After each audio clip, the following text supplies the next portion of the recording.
Friend, आज हम लोग ज्योग्राफी के टॉपिक दंडकारण्य पठार के बारे में पढ़ेंगे। तो फ्रेंड, इस पठार का विस्तार छत्तीसगढ़, उड़ीसा, आंध्र प्रदेश और तेलंगाना तक फैला हुआ है, जो 9,200 वर्ग किलोमीटर में फैला हुआ है। अगर बात किया जाए छत्तीसगढ़ में, तो छत्तीसगढ़ में अकेले 3,960 वर्ग किलोमीटर में ये पठार फैला हुआ है। फ्रेंड, इस पठार का उल्लेख रामायण में भी मिलता है, क्योंकि जब राम, लक्ष्मण और सीता वनवास के लिए निकले थे, तो इसी पठार पे कुछ दिन तक निवास किए थे। फ्रेंड, आपसे प्रश्न पूछ दिया जाएगा कि भारत के किस दिशा में दंडकारण्य पठार स्थित है। तो भारत के पूर्वी पूर्वी भाग में ये पठार स्थित है।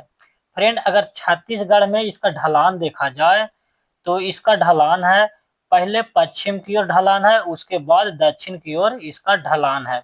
फ्रेंड, आपको एक नदी दिख रहा होगा, जो उड़ीसा से इंद्रावती नदी निकल रही है, पश्चिम दिशा में बहते हुए इसके बाद दक्षिण दिशा में मुड़ जाती है।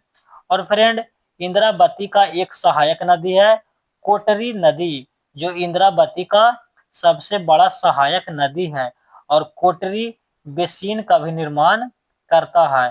फ्रेंड, इंद्रावती नदी पर छत्तीसगढ़ में चित्रकूट जलप्रपात है। फ्रेंड, दंडकारण्य पठार को छत्तीसगढ़ में 4 भौतिक उपभागों में बांट दिया गया है। पहला है कोटरी बेसिन, उसके बाद है अबुझ माड़ की पहाड़ी, इसके बाद है बस्तर का मैदान, इसके बाद है बस्तर का पठार। तो बस्तर के पठार में ही बैला डीला पहाड़ी है। फ्रेंड, आपसे प्रश्न पूछ दिया जाएगा, बैला डीला पहाड़ी किस पठार में है। तो दंडकारण्य पठार में ही बैला डीला पहाड़ी स्थित है। इसके बाद देखेंगे फ्रेंड हम लोग अबुझ माड़ की पहाड़ी, तो छत्तीसगढ़ के पश्चिम में स्थित है अबुझ माड़ की पहाड़ी। और अबुझ माड़ की पहाड़ी को छत्तीसगढ़ का चेरापूंजी कहा जाता है। फ्रेंड, क्योंकि छत्तीसगढ़ के अबुझ माड़ पहाड़ी के पास में बहुत वर्षा होती है, इसलिए चेरापूंजी मेघालय के चेरापूंजी के साथ तुलना किया गया है। फ्रेंड, जब यहाँ वर्षा अधिक होगी, तो यहाँ वन भी अधिक पाया जाएगा, जंगल भी अधिक पाया जाएगा, और इस जंगल में सौल के वृक्ष अधिक पाए जाते हैं। और इसी पहाड़ी में खुरसेल घाटी स्थित है। इसके बाद फ्रेंड, अबुझ माड़ की पहाड़ी में अबुझ माड़ जनजाति रहता है, और जो बहुत ही खतरनाक होता है। अजनबी लोगों पर ये कभी भी हमला बोल देता है। इसके बाद फ्रेंड, बस्तर का मैदान में अलबाका हिल्स है। आपसे प्रश्न पूछ दिया जाएगा, अलबाका पहाड़ी कहाँ में है। तो छत्तीसगढ़ में है और दक्कन के पठार में ही स्थित है। इसके बाद है गोलापल्ली का पठार भी बस्तर के मैदान में है और दक्कन के पठार का हिस्सा है। इसके बाद फ्रेंड हम लोग देखेंगे बस्तर का पठार में क्या क्या है। तो फ्रेंड, बस्तर के पठार में, इसी पठार में बैला डीला पहाड़ी है, और बैला डीला पहाड़ी की सबसे ऊंची चोटी नंदीराज चोटी है, जो दंडकारण्य पठार की सबसे ऊंची चोटी है और छत्तीसगढ़ की दूसरी सबसे ऊंची चोटी है। और फ्रेंड, इसी पहाड़ी में लोहा का भंडार है। सबसे अच्छा लोहा का सबसे अच्छा अयस्क बैला डीला पहाड़ी में पाया जाता है। हेमेटाइट हेमेटाइट अयस्क बैला डीला पहाड़ी में पाया जाता है। बहुत सारा खनिज अयस्क मिलता है। यहाँ से जो लौह अयस्क प्राप्त होता है, वो विशाखापत्तनम बंदरगाह से भेज दिया जाता है, जापान को भेज दिया जाता है। इसके बाद फ्रेंड, अगर आप बस्तर के पठार में जाना चाहते हैं, तो केशकाल घाटी से बस्तर के पठार में आप जा सकते हैं। इसीलिए केशकाल घाटी को बस्तर के पठार का प्रवेश द्वार कहा जाता है। फ्रेंड, महानदी अपवाह तंत्र और गोदावरी नदी प्रवाह तंत्र को विभाजित करती है। केशकाल घाटी ही विभाजित करती है। इसके बाद है फ्रेंड दरभा घाटी, कांगेर घाटी और झीरम घाटी और खुरसेल घाटी।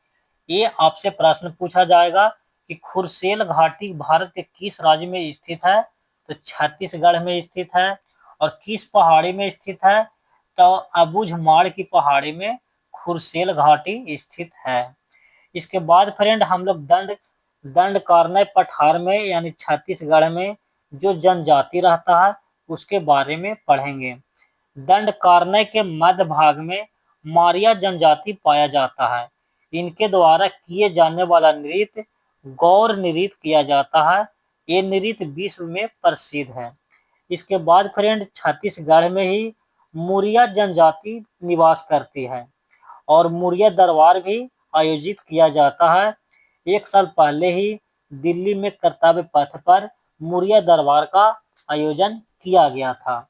इसके बाद फ्रेंड है अबूझमाड़ जनजाति को आक्रामक जनजाति माना जाता है। किसी पर भी हमला कर सकता है, अजनबी लोगों पर भी। इसके बाद है छत्तीसगढ़ में ही बैगा जनजाति निवास करता है और इस जनजाति को मेडिसिन मैन के नाम से जाना जाता है और यह जनजाति ताड़ी को प्रमुख पेय पदार्थ के रूप में उपयोग करते हैं। इसके बाद है बिरहोर जनजाति।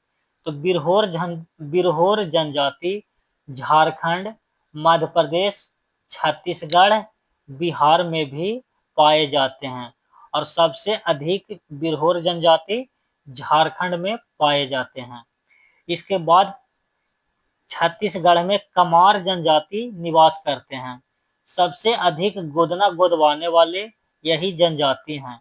अगर इनके घर में किसी भी व्यक्ति का मृत्यु हो जाता है तो ये लोग उस घर को त्याग देते हैं। एक कमार जनजाति का विशेषता है।